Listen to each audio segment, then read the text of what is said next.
इस वीडियो में हम पढ़ेंगे डिस्टेंस और डिस्प्लेसमेंट के बारे में, ठीक है ना। तो सपोज करिए कोई ऑब्जेक्ट है जो ए से पॉइंट से अपना मोशन स्टार्ट कर रहा है, ठीक है ना। ए से वो बी पर गया, फिर बी से वो कहाँ पर आया, सी पर आया। तो देखिए डिस्टेंस क्या होता है, जिस जिस पाथ से वो चला है आप सारे डिस्टेंस को क्या कर दीजिए, ऐड अप कर दीजिए, ठीक है ना। वैसी को क्या बोलते हैं, डिस्टेंस बोलते हैं ना, जिस जिस पाथ से वो चला है। तो देखिए ए से वो बी पर गया है ना सबसे पहले, तो ये कितना है, इसका डिस्टेंस 6 मीटर। और बी से सी पर आया ना, तो बी और सी के बीच का डिस्टेंस क्या है, 3 मीटर।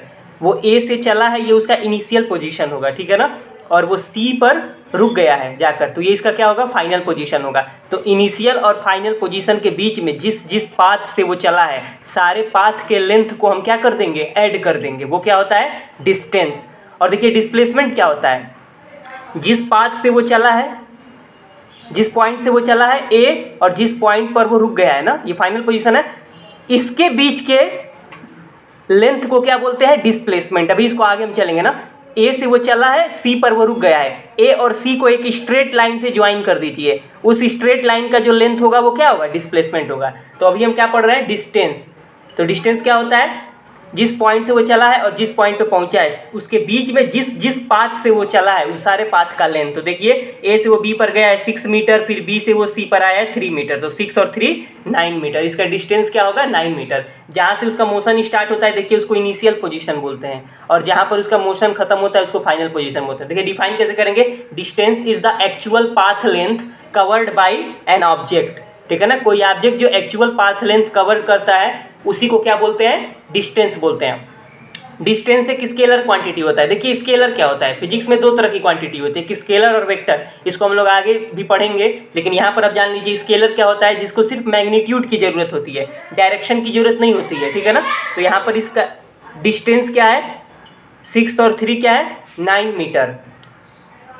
तो सिर्फ हम 9 मीटर कह रहे हैं ना, तो ये मैग्नीट्यूड है, कोई डायरेक्शन ही नहीं बता रहे हैं कि उसका डिस्टेंस ईस्ट में है, वेस्ट में है, नॉर्थ में है या साउथ में है ना। इसको बताने के लिए डायरेक्शन की जरूरत नहीं होती है, इसको बताने के लिए सिर्फ मैग्नीट्यूड की जरूरत होती है ना। 9 मीटर, 3 मीटर, 10 मीटर ना। तो स्केलर आप जान लीजिए इसके पास सिर्फ मैग्नीट्यूड होता है, डायरेक्शन नहीं होता है। उसी के अंदर ये डिस्टेंस भी हमारा आता है। Distance is a scalar quantity, it has only magnitude and not direction. इसके पास सिर्फ मैग्नीट्यूड होता है, डायरेक्शन नहीं होता है।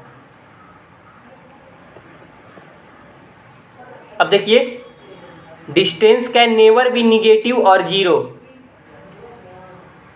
डिस्टेंस ना तो निगेटिव हो सकता है और ना ही जीरो हो सकता है। डिस्टेंस की वैल्यू कभी भी निगेटिव नहीं होगी, कभी भी जीरो नहीं होगी, हमेशा पॉजिटिव होता है। जरा यहाँ पे देखिए ये चला है कितना डिस्टेंस, 6 और 3 9, तो क्या माइनस में आएगा, क्या कभी नहीं माइनस में आएगा, ये हमेशा पॉजिटिव आएगा और जीरो भी नहीं आएगा। ये हमेशा पॉजिटिव होता है और क्या होता है, हमेशा पॉजिटिव होता है, निगेटिव नहीं होता है और जीरो नहीं होता। और देखिए SI unit of distance, distance का एसआई यूनिट क्या होता है, मीटर होता है, ठीक है ना। इसको किसमें मीजर कर रहे हैं, मीटर में। वैसे तो डिस्टेंस को किसी चीज में मीजर करते हैं, किलोमीटर, हेक्टोमीटर, डेकामीटर नहीं, मीटर, डेसीमीटर, सेंटीमीटर, इन सब में स्टैंडर्ड क्या होता है, मीटर। उसी को हम एसआई यूनिट बोलते हैं। डिस्टेंस का एसआई यूनिट क्या होता है, मीटर। अब देखिए distance never decreases with time, समय बढ़ने के साथ ये डिक्रीज नहीं होता है। जरा यहाँ पर देखिए इस फिगर को, वो पॉइंट ए से चला है बी पर, समय बढ़ रहा है कि नहीं, जैसे वो ए से चलना स्टार्ट करेगा टाइम भी बढ़ने लगेगा, तो देखिए इसका डिस्टेंस भी बढ़ रहा है कि नहीं बढ़ रहा है, ये घटेगा कभी नहीं। फिर बी से वो सी पर आ रहा है, बी भी समय बढ़ रहा है और उसका डिस्टेंस बढ़ रहा है कि नहीं बढ़ रहा है, मतलब समय के साथ डिस्टेंस हमेशा बढ़ता है। अब ये मैं आगे एग्जाम्पल लेके समझाएंगे कि टाइम के साथ डिस्टेंस जो है बढ़ता है और डिस्प्लेसमेंट घट भी सकता है, ठीक है ना। अब देखिए distance can never decreases with time, ये टाइम के साथ डिक्रीज नहीं होता है। For a moving body it is never zero, ये कभी भी जीरो नहीं हो सकता है। अब देखिए distance is always taken positive, distance हमेशा पॉजिटिव होता है, ठीक है ना, ये निगेटिव नहीं हो सकता है। Distance can never have a magnitude less than displacement, distance का जो मैग्नीट्यूड होता है, मतलब ये कहें अगर जो डिस्टेंस होता है वो डिस्प्लेसमेंट से हमेशा बड़ा होता है। क्या होता है, इसके इक्वल हो सकता है, बड़ा हो सकता है, लेकिन इससे छोटा कभी नहीं होगा। इसको भी हम एग्जांपल से समझेंगे अभी। Distance can never have a magnitude less than that of displacement, distance कभी भी डिस्प्लेसमेंट से छोटा नहीं हो सकता है, ये आप जानिए। डिस्टेंस डिस्प्लेसमेंट के बराबर हो सकता है या इससे बड़ा हो सकता है, इससे छोटा कभी भी नहीं होगा। अब देखिए आगे,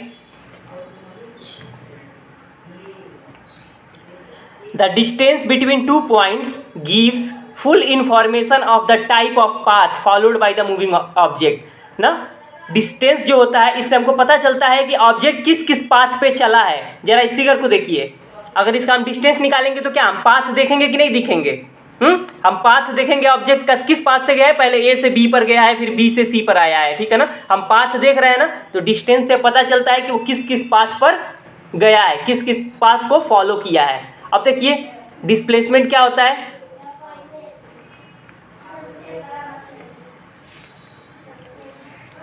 डिस्प्लेसमेंट देखिए डिस्प्लेसमेंट क्या होता है, the shortest between initial position and final position. देखिए उसका मोशन कहाँ से, इस फिगर को जरा देखिए, मान लीजिए ऑब्जेक्ट ए है ना, ए से उसका मोशन स्टार्ट हो रहा है, वो बी पर जा रहा है, बी से फिर कहाँ जा रहा है, सी पर जा रहा है, सी से फिर कहाँ जा रहा है, डी पर जा रहा है। अगर मैं पूछूं डिस्टेंस कितना होगा, तो उसके पाथ को ऐड करेंगे ना।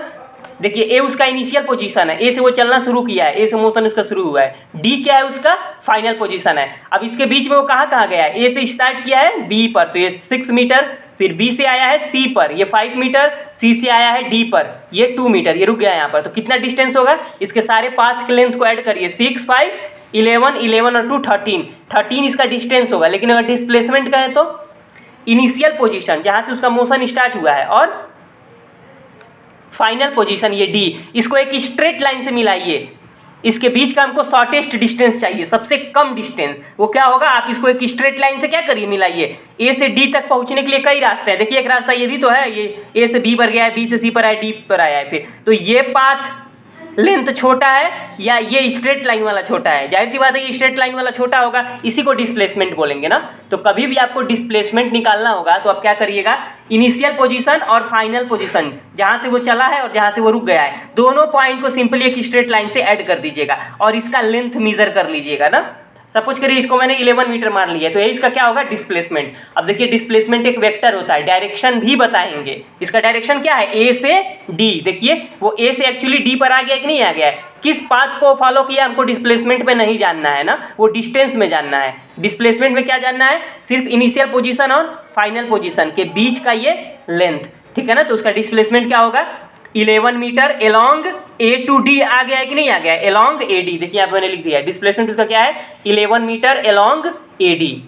तो डिस्प्लेसमेंट को कैसे डिफाइन कर सकते हैं, displacement is the shortest distance between initial position and final position. Initial position और फाइनल पोजीशन के बीच का क्या होता है, ये शॉर्टेस्ट डिस्टेंस होता है और एक वेक्टर होता है ये, इसको मैग्नीट्यूड भी चाहिए, डायरेक्शन भी चाहिए। देखिए यहाँ पर 11 मीटर इसका मैग्नीट्यूड है और ये डायरेक्शन है एलॉन्ग एडी, ठीक है ना। तो जब भी डिस्प्लेसमेंट निकालेंगे तो ये डायरेक्शन जरूर बताएंगे कि आखिर वो किधर डिस्प्लेस हो गया है ना, लेफ्ट में, राइट में, नॉर्थ में, ईस्ट में। यहाँ पर तो मैंने साइड नहीं बनाया था, वो डायरेक्शन नहीं बताया था, लेकिन अगर पॉइंट भी दिया हो तो आप यही लिख देंगे ना, एलॉन्ग ए टू डी, ठीक है ना। ये हो गया डिस्प्लेसमेंट। अब डिस्प्लेसमेंट का कुछ प्रॉपर्टी पढ़ेंगे, देखिए क्या होता है डिस्प्लेसमेंट का प्रॉपर्टी।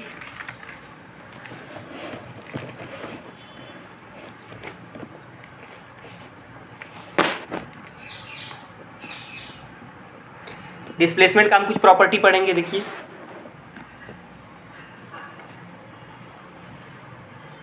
तो देखिए displacement is a vector quantity. Displacement क्या होता है, एक वेक्टर होता है, it has both magnitude and direction. इसके पास मैग्नीट्यूड भी होता है और क्या होता है, डायरेक्शन भी होता है। Displacement can be positive, negative और जीरो, ये तीनों में से कुछ भी आ सकता है। जब आप इसका न्यूमेरिकल सॉल्व करेंगे ना तो किसी केस में पॉजिटिव भी आ सकता है, निगेटिव भी आ सकता है और जीरो भी आ सकता है, ठीक है ना। तो डिस्प्लेसमेंट की वैल्यू पॉजिटिव भी हो सकती है, निगेटिव भी हो सकती है और जीरो भी हो सकती है। SI unit of displacement is metre. इसका एसआई यूनिट क्या होता है, ये भी मीटर में मेजर किया जाता है। अभी डिस्प्लेसमेंट ऊपर निकाले कि नहीं निकाले, 11 मीटर आया था एलॉन्ग एडी, वो तो उसका डायरेक्शन था, लेकिन एसआई यूनिट क्या होगा, मीटर में, इसको मेजर करेंगे हम। Magnitude of displacement is either equal to और less than that of distance. मतलब डिस्प्लेसमेंट जो होता है वो या तो डिस्टेंस के बराबर होगा या तो इससे छोटा होगा। डिस्प्लेसमेंट डिस्टेंस से बड़ा कभी नहीं हो सकता है। डिस्टेंस डिस्प्लेसमेंट से बड़ा हो सकता है, लेकिन डिस्प्लेसमेंट डिस्टेंस से बड़ा कभी नहीं हो सकता है। अब देखिए आगे, displacement can decreases with time. समय बढ़ने के साथ ये डिक्रीज कर सकता है ना, ये एग्जांपल अभी हम समझा रहे हैं इससे। डिस्टेंस क्या था, वो समय बढ़ने के साथ हमेशा बढ़ता है, डिस्प्लेसमेंट घट भी सकता है।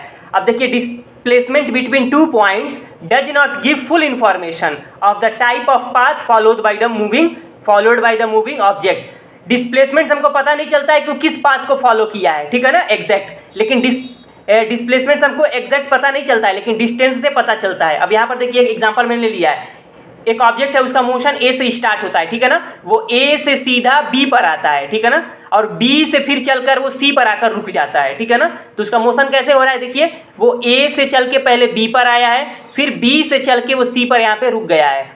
ए जो है उसका इनिशियल पोजीशन है और सी जो है उसका फाइनल पोजीशन है।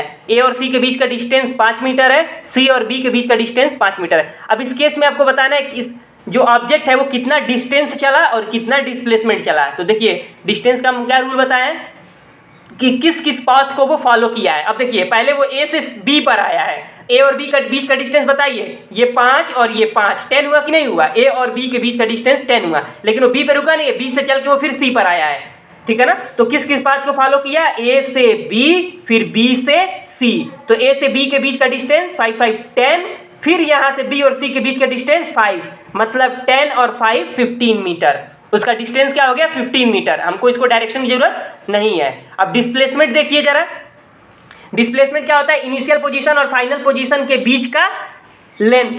इनिशियल पोजीशन वो कहां से चला है, ए से चला है, फाइनल वो कहां पे रुक गया है, सी पर रुक गया है, इन दोनों के बीच का ये लेंथ बताइए, 5 ही तो है, 5 है ना, तो डिस्प्लेसमेंट क्या होगा 5 मीटर। अब इसका डायरेक्शन क्या होगा, देखिए ए से और सी पर आके रुका है ना, तो अलोंग ए सी, यही इसका क्या हो जाएगा डिस्प्लेसमेंट हो जाएगा।